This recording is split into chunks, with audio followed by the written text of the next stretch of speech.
She was the voice behind Ducky in The Land Before Time, Yep, yep, yep. and the face that melted hearts in Jaws: The Revenge.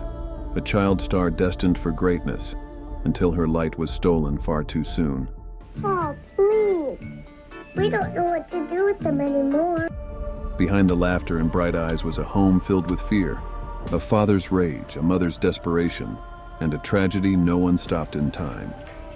This is the heartbreaking story of the tragic life of child star Judith Barsi.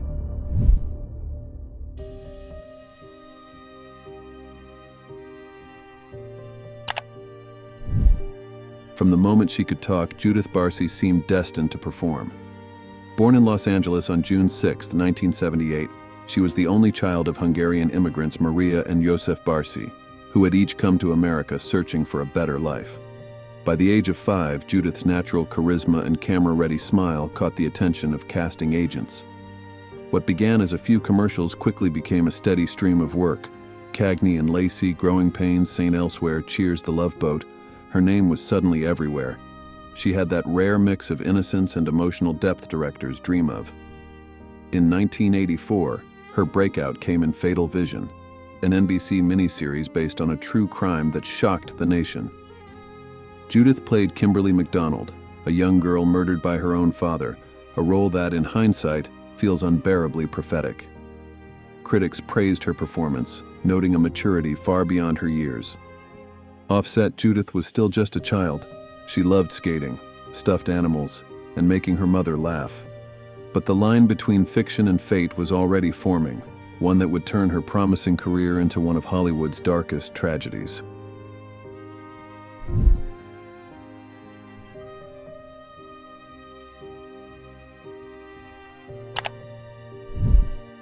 By the mid-1980s, Judith Barsi's name was beginning to carry real weight in Hollywood. She had transitioned seamlessly from television to film, landing the role of Thea Brody in Jaws: The Revenge, and lending her unmistakable voice to beloved animated classics like The Land Before Time and All Dogs Go to Heaven. Then, goodbye, Charlie. I love you. Her talent was undeniable, her future limitless. Every door was open to her, recalled her manager, Bonnie Gold, but those doors would soon close forever. Behind the cheerful performances and red carpet smiles, Judith's home life was a powder keg. Her father, Josef, a proud but deeply unstable man known to friends as Arizona Joe, grew increasingly resentful as his daughter's success outshone his own. Even as Judith's six-figure income paid for their comfortable Los Angeles home, Josef's temper and drinking spiraled out of control. He hurled insults, broke furniture, and made chilling threats. Before Judith left to film Jaws 4, he warned that he would slit her throat if she didn't behave.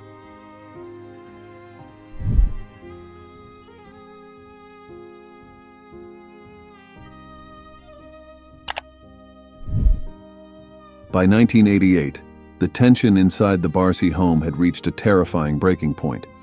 Josef's threats, once brushed off as drunken rage, had become chillingly specific. He vowed to kill his wife and daughter, and everyone around them could feel that something was about to snap. Maria had gone to the police back in 1986, reporting both mental and physical abuse. But when officers saw no visible injuries, the case was dropped, and Josef's control tightened. As his anger turned toward Judith, the effects were impossible to miss. The once bubbly child who lit up film sets began showing signs of deep trauma, pulling out her eyelashes, crying hysterically, and dreading the thought of going home. Her agent, Ruth Hansen, urged Maria to get help, leading them to a child psychologist and eventually the Los Angeles Department of Children's Services. The agency opened an investigation but closed it soon after Maria leased a new apartment and promised to leave her husband.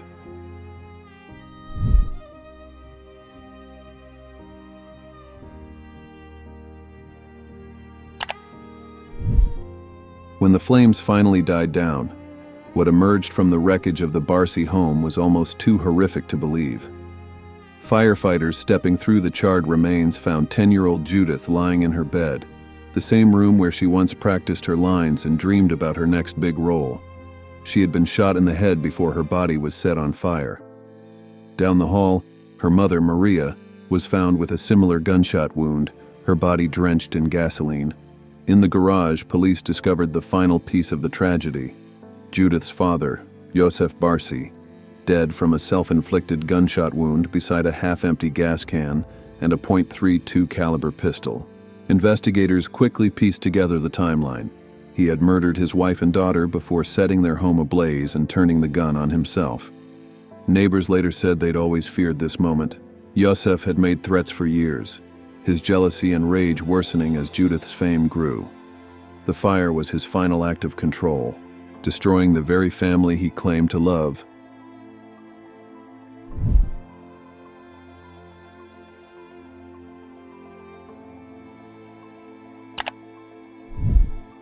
In the aftermath of Judith and Maria Barsi's murders, outrage swept through Los Angeles. The city turned its scrutiny toward the Department of Children's Services, the very agency that had known about the abuse but closed the case just months before the tragedy. Friends, Judith's therapist, and even her agent had warned authorities repeatedly about the danger she faced. Killing us and burning the house down if we left him or if my mother tried divorcing. Yet the department admitted it failed to act, citing heavy caseloads, limited funding, and the mistaken belief that Maria had already left her husband. That assumption proved fatal. The case reignited debate about how the system protects, or fails to protect, vulnerable children, especially those in Hollywood. Child actors have long been at risk, not just from predatory industry practices, but from exploitation within their own families. California has tried to close those gaps over time. The 1936 California Child Actors Bill, known as the Coogan Law, was the first to safeguard a portion of a child's earnings from parental misuse. Decades later, in 2020, new laws required businesses employing minors to report suspected abuse, protections that arrived far too late for Judith. Her story remains a haunting reminder of what happens when warning signs are ignored.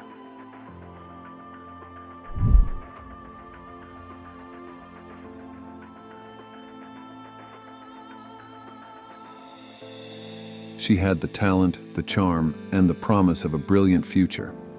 But her story became one of Hollywood's darkest reminders of what happens when warning signs go unheard. Judith Barsi's life was brief, but her legacy lives on in every role she touched, every tear her story still brings. What do you think could have saved her? More intervention? Or was this tragedy truly unavoidable? Let's honor her memories and never forget the importance of listening before it's too late. If you found this story moving, please like, comment, and subscribe for more stories that remember the stars gone far too soon. Thank you for watching.